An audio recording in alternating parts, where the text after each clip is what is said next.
Guys welcome back to my YouTube channel Angel goal Gayatri.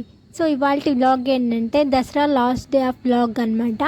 Dasara last day pongal చేస్తారు. అమ్మవారి ముందర పొంగలు నైవేద్యంగా పోసి పొంగల్కి అంతా ఒత్తులు వెలిగించి ప్రసాదంగా తీసుకుంటారు అనమాట. ఊరి వాళ్ళ నమ్మకం అనమాట. మనం ఒత్తు మింగితే మనం కోరుకున్న కోరికలన్నీ తీరుతాయని ఎక్కడెక్కడి నుంచో వచ్చి మింగుతూ ఉంటారు.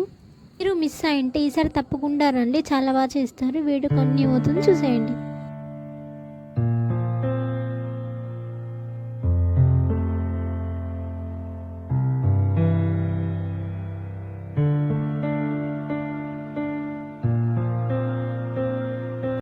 నెల్లూరు జిల్లా వెడలూరు మండలం ముద్దంగి గ్రామంలోని శ్రీ రాజరాజేశ్వరి అమ్మవారి దేవాలయంలో ఈరోజు చాలా ప్రత్యేకమైన రోజు. విజయదశమి అయిపోయిన తెల్లవారి ఒత్తుల పండుగ జరుగుతున్నది. ఒత్తులు వెలిగే ఒత్తుల్ని అందరూ తమ తమ కోరికలను కోరుకుంటూ నిలచో వాళ్ళ కోరిక తీసుకుని రాజరాజేశ్వరి మీద అందరికీ